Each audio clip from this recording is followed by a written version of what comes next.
Hello guys, welcome back to our channel guys. మీరు చూస్తున్నారు Bhavani Prasad blogs. Friends, మన ఇవాళ బ్లాగ్ వచ్చేసరికి నేను మా మామయ్య చాలా రోజుల నుంచి శ్రీశైలం వెళ్ళాలి అనుకునే వాళ్ళమే, కానీ కుదరలేదు. ఫైనల్గా మాకు శ్రీశైలంలో మల్లికార్జున స్వామి దగ్గర నుంచి అయితే పిలుపు వచ్చిందనమాట. సో అందుకని చెప్పేసి నేను మా మామయ్య అయితే ఇప్పుడు శ్రీశైలం అయితే వెళ్ళబోతున్నాము. అలానే మాకు శ్రీశైలంకి హైదరాబాద్ నుంచి డైరెక్ట్గా ట్రైన్స్ అయితే లేవన్నమాట. అలానే బస్సులు అయితే మనకి అవైలబిలిటీలో ఉన్నాయి, కానీ మనకి బస్ జర్నీ పడదని చెప్పేసి నేను మా మామ అయితే ఇక బైక్లో అయితే శ్రీశైలం అయితే మామూలుగా మనకి హైదరాబాద్ నుండి శ్రీశైలంకి 230 కిలోమీటర్స్, ఎస్టిమేటెడ్ అవర్స్ వచ్చేసరికి 5 అవర్స్ జర్నీ అనమాట. సో ఇప్పుడు మనం హైదరాబాద్ నుండి శ్రీశైలం వరకు 230 కిలోమీటర్స్ బైక్లో అయితే జర్నీ చేయబోతున్నాము. మామూలుగా ఉండదు అసలు. సో అలానే ఈ 230 కిలోమీటర్స్లో 140 కిలోమీటర్స్ జర్నీ ఒక ఎత్తు అయితే 90 కిలోమీటర్స్ జర్నీ వేరే లెవెల్ అనమాట. సో ఎందుకు అలా అంటున్నానంటే, ఈ 90 కిలోమీటర్స్ మనం శ్రీశైలం కొండల్లో ఘాట్ రోడ్లు అయితే జర్నీ చేయబోతున్నాము. వేరే లెవెల్, అసలు చాలా బాగుంటుంది.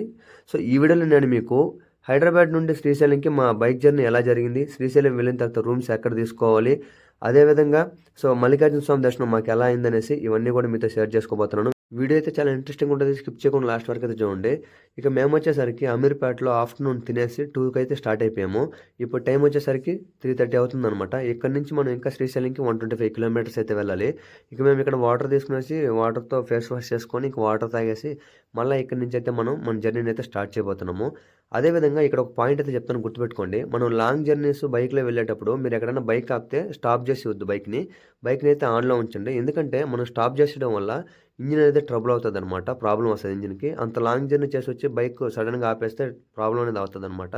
సో ఈ పాయింట్ అయితే మీరు లాంగ్ జర్నీ చేసేటప్పుడు గుర్తుపెట్టుకోండి. సో ఇంకా అలానే ఇప్పుడు మనం అయితే మళ్ళీ మన జర్నీని అయితే స్టార్ట్ చేయబోతున్నాము. అలానే మనం ఇప్పుడు వచ్చేసరికి దిండి అనే గ్రామంకి అయితే వచ్చేసినాం అనమాట. ఇక్కడ ఈ రిజర్వాయర్ చాలా పెద్దదనమాట, చాలా ఫేమస్ కూడా. సో ఇక్కడ మీకు రోడ్డుకి ఇరువైపులా కనబడుతున్నాయి కదా, ఇవి వచ్చేసరికి ఫిష్ షాప్స్ అనమాట. ఇక్కడ మనకి సో ఫ్రెష్గా పట్టిన ఫిష్ ఫ్రైలు అమ్ముతుంటారు, అలానే ఫ్రెష్ ఫిష్లు కూడా అమ్ముతూ ఉంటారు అనమాట. సో చూడండి, ఇది వచ్చేసరికి రిజర్వాయర్ చాలా పెద్దదే. కానీ ఇక్కడ ప్రస్తుతానికైతే మనం సమ్మర్లో శ్రీశైలం వెళ్తున్నాం కాబట్టి వాటర్ ఫ్లో అనేది లేదు. వర్షాకాలంలో ఇక్కడ వాటర్ ఫ్లో అనేది వస్తుంటుంది, చాలా బాగుంటుంది అనమాట ఈ లొకేషన్ కూడా.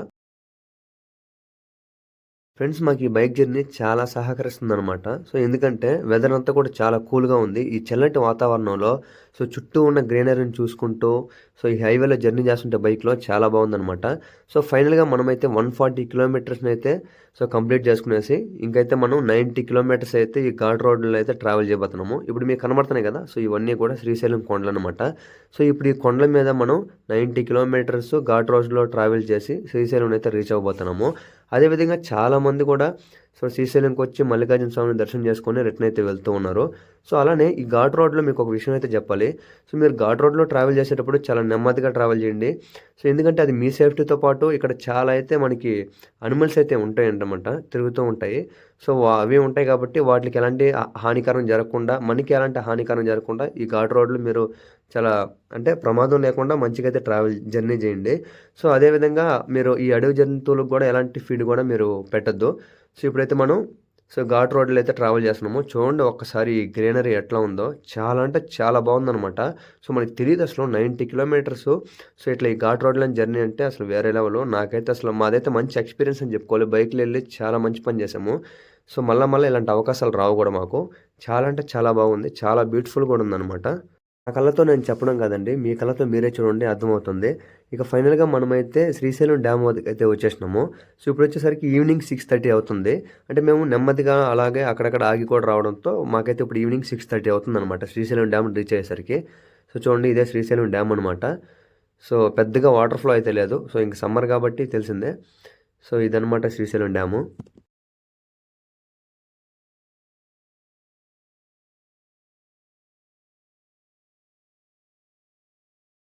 ఇంక మేము శ్రీశైలం డ్యామ్ దగ్గర ఫోటోస్ తీసుకొనేసి అలా కాసేపు ఉండేసి మళ్ళీ అక్కడి నుంచి బయలుదేరిపోయాము. ఇప్పుడైతే 7 అవుతున్న టైము. అదేవిధంగా మనకి నైట్ టైంలో శ్రీశైలం డ్యామ్కి ఇండియన్ ఫ్లాగ్ కలర్స్ అయితే వేస్తారు, చాలా బాగుంటుంది చూడడానికి. సో ఇక్కడ నుంచి ఇంకొక హాఫ్ అన్ అవర్లో అయితే మేము శ్రీశైలం టెంపుల్ అయితే రీచ్ అయిపోతాం అనమాట. సో దగ్గరే, మరీ ఎక్కువ లాంగింగ్ కాదు. సో ఫైనల్గా అయితే మనం శ్రీశైలం టెంపుల్ దగ్గరికి అయితే వచ్చేసినాము. ఇప్పుడు టైం వచ్చేసరికి 7:30 అవుతుంది. ఇక మేము 5 అవర్స్ బైక్లో జర్నీ చేసి వచ్చాం కాబట్టి కంప్లీట్గా కలిసిపోయాము. బాడీ పెయిన్స్ ఉండేసరికి ముందుగా రూమ్ తీసుకొని రిలాక్స్ అవుదాం అని చెప్పేసి యాదవ సత్రంకి వెళ్తే అక్కడ రూమ్స్ లేవని చెప్పారు. ఇంకైతే అక్కడి నుంచి మనం దర్శనంకి వెళ్ళేటప్పుడు బ్యాక్ సైడ్ వచ్చామంటే చాలా అయితే ఉంటాయన్నమాట మనకి సో సత్రాలు అనేటివి. అదేవిధంగా ఈ సత్రాల్లో ఎక్కువ ఫ్యామిలీస్ వాళ్ళకైతే ఇస్తున్నారనమాట. ఒకరు ఇద్దరు వెళ్తే పెద్దగా ఇవ్వట్లేదు ఉన్నా కానీ. సో అలాంటి వాళ్ళకి, అంటే ఒకరు వెళ్ళినా ఇద్దరు వెళ్ళినా అలాంటి వాళ్ళకి మనకి డామినేటరీ అని ఉంటాయి అనమాట. డామినేటరీ అని చెప్పేసి కళ్యాణ్ కట్ వద్ద అయితే ఉంటాయి. అక్కడ 50 రూపీస్, 100 రూపీస్ ఒక బెడ్ ఇస్తారు ఒక పర్సన్కి. అదేవిధంగా పర్సనల్స్ పెట్టుకోవడానికి ఒక లాకర్ అయితే ఇస్తారనమాట. సో అక్కడ కూడా మనం పెట్టుకోవచ్చు. కానీ మేమైతే ఇంకో రోజు మళ్ళీ అన్ని తిరగాలని చెప్పేసి రూమ్ తీసుకుందాం అని చెప్పేసి అన్నపూర్ణ సత్రం అని చెప్పి ఈ సత్రంకి అయితే వచ్చేసినాము. ఇక్కడ అడగగానే అతనైతే మా ఇద్దరికి ఫస్ట్ ఈయనని చెప్పాడు, కానీ మళ్ళీ అడగగానే ఇచ్చాడు. 600 అయితే మా రూమ్కి ఛార్జ్ చేశాడు. ఒకే బెడ్ అయితే ఉంటుందని చెప్పాడు. ఇప్పుడు మీరు చూస్తున్నారు కదా, సో ఇది వచ్చేసరికి భోజనం హాల్ అనమాట. ఇక్కడ మనకి వీళ్ళే సో డిన్నరు, లంచ్ 2 వీళ్ళే పెడతారు. మళ్ళీ మార్నింగ్ బ్రేక్ఫాస్ట్ అనేది వీళ్ళు పెట్టరు అనమాట. సో మనం బయట ఎక్కడైనా తీసుకోవాలి. సో ఇప్పుడైతే మా రూమ్ అయితే మీకు చూపిస్తాను రండి. సో మనం వన్ డే ఉండడానికి ఇక్కడ మనకి సత్రాల్లో నాన్ ఏసీ ఉంటుంది, ఏసీ కూడా ఉంటాయి. సో ఏసీ అయితే అంత వర్త్ కాదని నాకైతే అనిపిస్తుంది. సో మనమైతే నాన్ ఏసీ అయితే తీసుకున్నాము. ఇక మన రూమ్ దగ్గరికి అయితే వచ్చేసినాం అనమాట. సో చూడండి, ఇదే మా రూమ్ ఎట్లయితే ఉంటుంది. ఇక మా మామ అయితే ఫుల్ అలసిపోయాడు కాబట్టి పడుకునేస్తున్నాడు రాగానే. సో ఒక హాలు, సో దీంట్లో ఒక బెడ్ అయితే ఇచ్చారు. దాంతోపాటు ఒక వాష్రూమ్ అనేది ఇచ్చారనమాట. సో ఇట్లయితే ఉంటుంది room.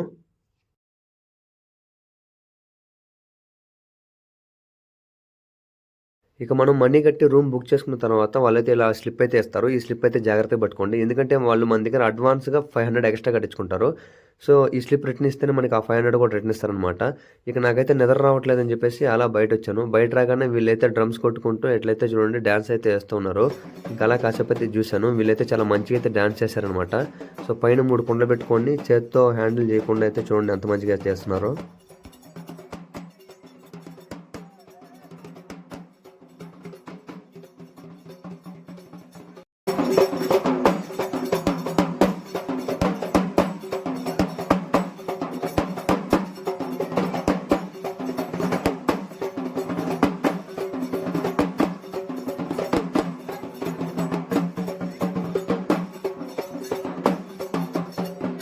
Hello guys, good morning guys. ఇప్పుడు ఎర్లీ మార్నింగ్ 3:30 అయితే అవుతుంది అనమాట టైము.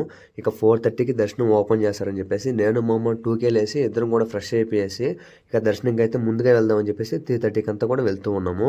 ఇక్కడ చూడండి 3:30కి అంతా కూడా స్వామివారి సేవల కోసం అయితే వస్తారు కదా, వాళ్ళందరూ కూడా స్వామివారి సేవలు చేయడానికి అయితే ఫ్రెష్ అయిపోయేసి వెళ్తూ ఉన్నారనమాట.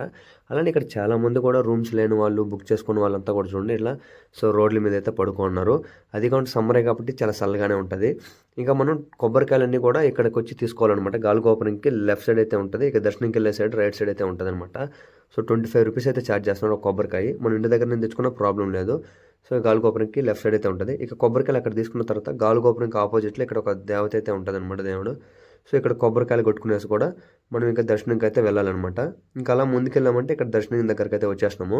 సో చూడండి, ఇది వచ్చేసరికి ఫ్రీ దర్శనం అనమాట. ఎట్లా వెళ్ళొచ్చు, సర్వదర్శనంకి వెళ్ళాలంటే ఇంకొంచెం ముందుకెళ్ళామంటే అక్కడ మనకి రైట్ సైడ్ ఉంటుంది, అట్లా కూడా వెళ్ళొచ్చు అనమాట.